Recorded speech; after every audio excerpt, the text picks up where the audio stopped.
तो वहीं बात कर ले बड़ी खबर छत्तीसगढ़ से आ रही, जहां पर पूर्व सीएम भूपेश बघेल के घर पर ईडी की टीम पहुंची है।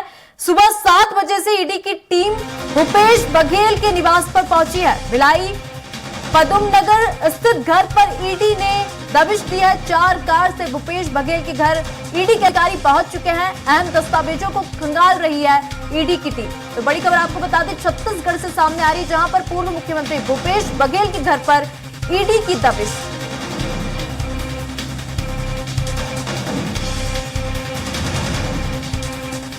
सुबह 7 बजे से ईडी की टीम भूपेश बघेल के निवास पर पहुंच चुकी है। भिलाई स्थित घर पर ईडी की दबिश। 4 कार से भूपेश बघेल के घर पहुंच चुकी है ईडी के अधिकारी और लगातार दस्तावेजों को खंगाल रहे हैं।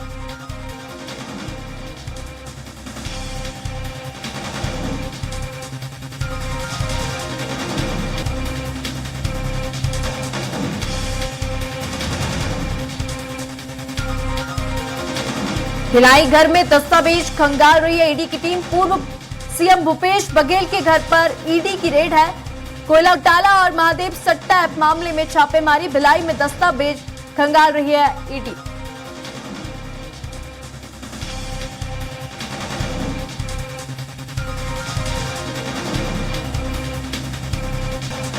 छत्तीसगढ़ के पूर्व सीएम भूपेश बघेल के घर पर ईडी की रेड। सुबह से कई लोकेशंस पर चल रही है छापेमारी।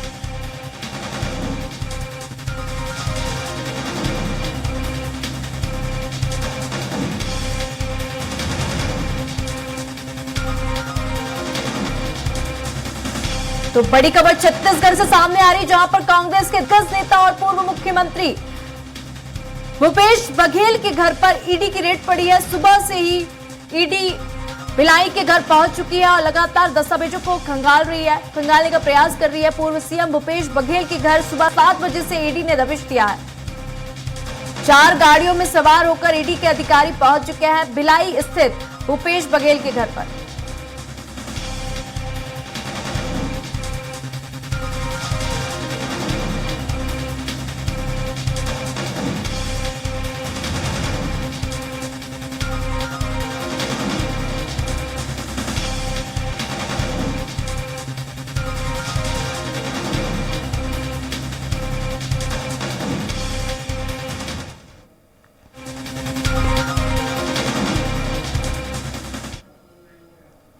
और अधिक अपडेट ले लेंगे, हमारे साथ दुर्ग से संवाददाता आशीष फोन लाइन पर। आशीष, क्या अपडेट है? क्योंकि बड़ी खबर अगर बात करें छत्तीसगढ़ से सामने आ रही है, जहां पर कांग्रेस के दिग्गज नेता और पूर्व मुख्यमंत्री भूपेश बघेल के घर पर ईडी की सुबह से ही रेड पड़ी है। जी बिल्कुल, मैं आपको बता दूं निशा जी, क्योंकि भिलाई टीम जो पूर्व सीएम भूपेश बघेल और जो राष्ट्रीय महासचिव जो अभी हाल ही में बनाए गए हैं, उनके यहाँ ईडी की रेड पड़ी है। और उनके जो बेटे हैं चेतन बघेल के लगभग 14 ठिकानों पर रेड की कार्रवाई की जा रही है। लेकिन यहाँ पर सुबह से टीम यहाँ पर पहुंची हुई है और कोल स्कीम को और महादेव सट्टा मामले में जो भी जो इस पूरे दस्तावेज इनके साथ खंगाले जा रहे हैं, ये आपको बताना चाहूंगा कि ईडी के पूर्व मुख्यमंत्री समेत 21 आरोपियों पहले एफआईआर दर्ज की थी, जिसको लेकर के यह कार्रवाई सुनिश्चित की जा रही है। जी बिल्कुल, क्योंकि अगर देखा जाए तो सुबह से ईडी पहुंच चुकी है भूपेश बघेल के भिलाई वाले घर में पहुंची है और दबिश दे रही है। और यहाँ पे अगर बात की जाए तो कोल स्कीम और महादेव सट्टा ऐप मामले को लेकर ईडी जो है जांच पड़ताल और दस्तावेज को खंगालने का प्रयास भी कर रही है। जी बिल्कुल, मैं आपको बता एक मिनट। ईडी ने छत्तीसगढ़ में जांच के दौरान 570 करोड़ के कोल स्कीम का खुलासा किया था, जिसमें आईएएस रामनाथ साहू के आईएएस समीर बिश्नोई, सौम्या चौरसिया जैसे जो और उनको गिरफ्तार किया था। कांग्रेस में तो कुछ कारोबारियों के यहाँ भी ईडी की जांच हुई थी, कुछ लोगों से पूछताछ की गई थी, जिसके बाद कुछ दस्तावेजों को जब्त किया था। ईडी ने 570 करोड़ कोल परिवहन का केस दर्ज किया था। बिल्कुल, आपको बताना चाहूंगा महादेव सट्टा ऐप के मामले भी 6000 करोड़ की जो है जांच हुई थी। ईडी करीब 1 साल से महादेव ऐप के मामले में, मनी लॉन्ड्रिंग के मामले में जांच कर रही है, जिसमें छत्तीसगढ़ के जो भी कई नेताओं नौकरशाहों के यहाँ, प्रमोटर्स के यहाँ पहले भी कार्रवाई हुई है, जिसको लेकर के ईडी की टीम यहाँ पर पहुंची है।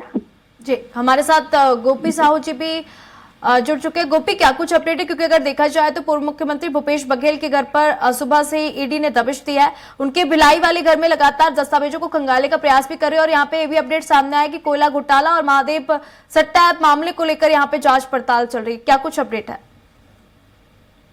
जी बिल्कुल निशा, जिस तरीके से पूर्व मुख्यमंत्री भूपेश बघेल और उनके बेटे चैतन्य बघेल के निवास में ईडी ने तड़के सुबह ही दबिश दी है। लगभग 4 गाड़ियों में ईडी के जो अधिकारी हैं वो यहाँ पर पहुंचे हैं और उसके बाद मनी लॉन्ड्रिंग से जुड़े मामले को लेकर यहाँ पर जांच पड़ताल जो है वो की जा रही। कई महत्वपूर्ण दस्तावेज इनके भिलाई निवास में खंगाले जा रहे हैं। जिस तरीके से लगातार ये सवाल उठाए जा रहे थे, हालांकि कांग्रेस की ओर से कि विपक्ष को परेशान करने की कोशिश की जा रही है, और दूसरी ओर भाजपा का कहना था कि जिन्होंने भी गलती की, जिन्होंने भ्रष्टाचार घोटाले किए, उन्हें केंद्रीय एजेंसी उसके तहत जो है वो कार्रवाई कर रही है। कई सारे ऐसे मामले हैं, चाहे हम पुल घोटाले की बात करें, चाहे महादेव सट्टा की बात करें। हालांकि महादेव सट्टा में ईडी की उस तरीके की जांच अभी नहीं चल रही है। हम पुल घोटाले की अगर हम बात करते हैं, मनी लॉन्ड्रिंग की बात करते हैं, तो उससे कहीं ना कहीं जुड़ा हुआ मामला पूरा यह जो छापेमार कार्रवाई है वो कहीं ना कहीं देखी जा रही है, क्योंकि भिलाई में जो पटेल नगर में जो स्थित घर है वहां पर बड़ी संख्या में ईडी के अधिकारी पहुंचे और लगातार उनसे पूछताछ की जा रही है। फिलहाल कांग्रेस की ओर से इस प्रतिक्रिया आई है कि बदले की कार्रवाई जो है वो की जा रही है, क्योंकि विधानसभा में जिस तरीके से सवाल उठाए जा रहे थे लगातार उससे बौखला कर ये कार्रवाई की जा रही है। इस तरह के आरोप कांग्रेस लगा रही है। वहीं दूसरी ओर लगातार सरकार का कहना है कि केंद्रीय एजेंसी जो है वो अपनी कार्रवाई करती है, जो उन्हें लिंक मिलते हैं जो दस्तावेज के, उनके आधार पर वो छापेमार कार्रवाई करती है। तो फिलहाल आज अब ये भूपेश बघेल और चैतन्य बघेल उनके बेटे के निवास में ईडी पहुंची है। विधानसभा सत्र के दौरान, जब बजट सत्र चल रहा है छत्तीसगढ़ में, उस दौरान ये छापेमार कार्रवाई है। तो ऐसे में अब सदन जो है वो अभी गर्माता हुआ नजर आ सकता है। विपक्ष इस मुद्दे को लेकर हंगामा आज प्रश्नकाल में ही कर सकता है। तो इस तरह के पूरे मामले फिलहाल देखना होगा कि कब तक ये छापेमार कार्रवाई आज भूपेश बघेल के निवास में चलती है, क्या कुछ उसमें दस्तावेज मिलते हैं और क्या भूपेश बघेल को उस घर से निकलकर विधानसभा सत्र के लिए जाने देती है ईडी। बिल्कुल, मैं आशीष जी आपके पास आना चाहूंगी। हालांकि देखिए ईडी सुबह से ही छापेमार कार्रवाई कर रही है और अब देखने वाली बात होगी कि क्या कुछ खुलासे होते हैं, क्योंकि 1 साल पहले की बात करें तो महादेव सट्टे ऐप के मामले में ईओडब्ल्यू की शिकायत पर ईडी ने भूपेश बघेल समेत 21 लोगों पर एफआईआर दर्ज की थी और फिर से पूर्व मुख्यमंत्री के घर पर यहाँ पर ईडी की जो दबिश है ये कहीं ना कहीं बड़े खुलासे कर सकती है। जी बिल्कुल निशा जी, मैं आपको बता दूं कि छत्तीसगढ़ विधानसभा चुनाव के दौरान भूपेश बघेल को महादेव सट्टा ऐप प्रमोटर्स की तरफ से 508 करोड़ रुपए दिए गए थे, और जिसमें ईडी की चार्जशीट में यह खुलासा हुआ था। उसके बाद से जो यहाँ पर पूरे जो दस्तावेज महादेव ऐप के मामले को लेकर के, कोलिशन के मामले को लेकर के पूरे दस्तावेज यहाँ पर खंगाले जा रहे हैं और इसको लेकर के आज जो विधानसभा सत्र भी चल रहा है और महावीर राजनीति की गर्म होने की आशंका नजर आ रही है सामने। जी गोपी जी, आपका भी बहुत बहुत धन्यवाद। आशीष जी, आपका भी बहुत बहुत धन्यवाद तमाम जानकारी साझा करने के लिए।